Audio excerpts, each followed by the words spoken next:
Hey friends, we're here getting started on the sheet metal basics, a very simple kit. I think it was like $16 from Van's Aircraft Company, which is cool. The not so cool part is it doesn't really make anything cool. So the thing about the light box is that, hey, you end up with some bar art or some office art in the form of this light box.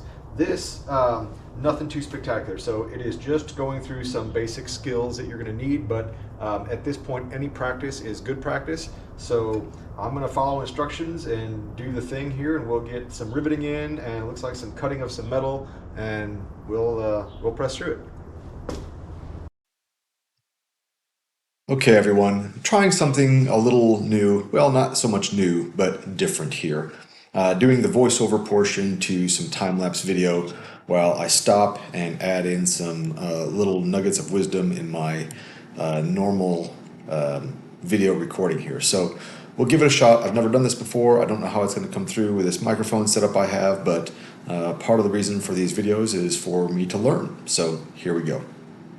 Well, I can definitely say, without a doubt, that this drill is far superior to the one I had before. So this is kind of a joy. That other one was really a pain in the butt. Now, I was just listening to that podcast that I had mentioned previously, the We Are Not Experts podcast that is run by T-Flight Tim and that hippie pilot.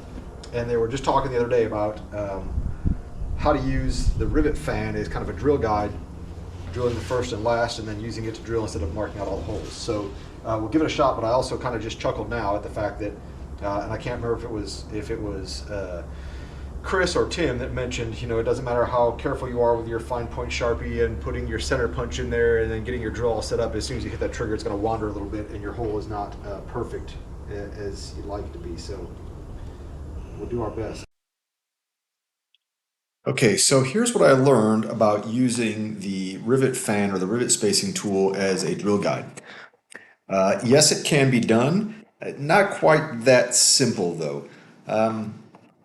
If you pin the first hole, that is if you drill the first hole and put a cleco in there, and then drill the last hole and put a cleco in there, there is, at least in my rivet spacing tool, my rivet fan, a little bit of play and a little bit of slop inside there. So what I've found is you really need to do the first and second hole and then the last hole. And that will lock that thing down really secure so that you can use that as a drill guide. The other thing you have to be careful of is if you're doing a run across a piece of metal, then you have to be careful of the number of holes that you're using, because that might not be the same as what's in the rivet. You know what this shop is missing this morning is a dog. So what I mean by that is if you have a length of, say, 5 inches like I'm using on this piece of metal, you have to count out the number of holes that you have in there, not just use whatever the rivet guide is, of course, right? This seems logical. So that your spacing is set. When you use a longer piece where you're kind of, if it's, imagine if there's a 12-inch piece and you spread that thing wide and you lay out these holes, well, you know, there's, I don't know, 10 holes in the rivet fan, you might need 7 holes across a 7-inch or 12-inch piece. So you have to be careful of that, just be cognizant, right? It seems kind of like a no-brainer, but when you're working on those things, it doesn't always immediately come to mind. So it can work as a rivet guide or a drill guide. Lock that thing down. My suggestion is first and second hole, and then lock it down, and then the last hole, get your spacing set, and make sure it's secure and it doesn't move, and that will be much more beneficial. So the plate, let's talk about the plate in general.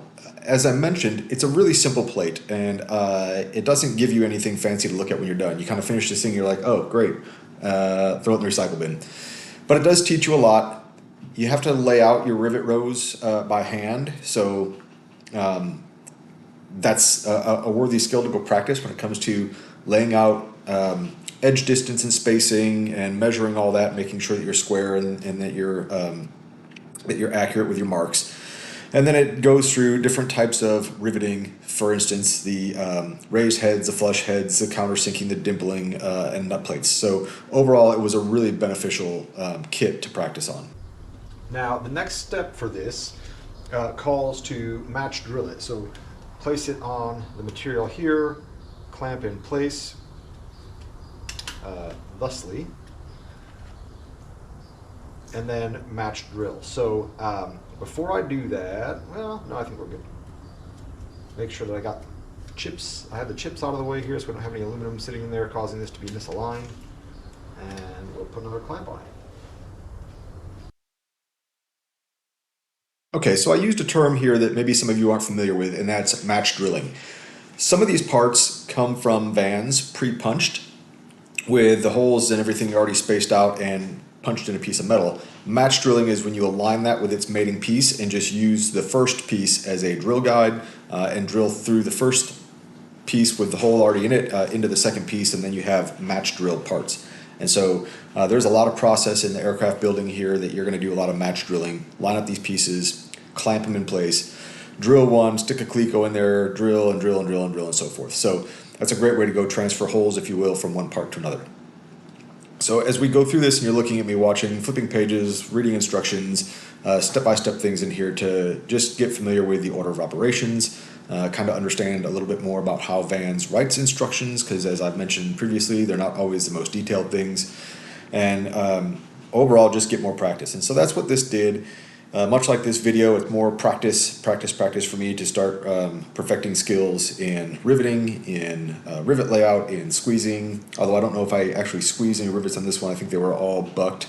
Even though I could have used a squeezer, I chose to use a rivet gun because that is where I need the most practice. The rivet squeezer is pretty much foolproof by and large. It's very easy, so I don't really spend a whole lot of time practicing that.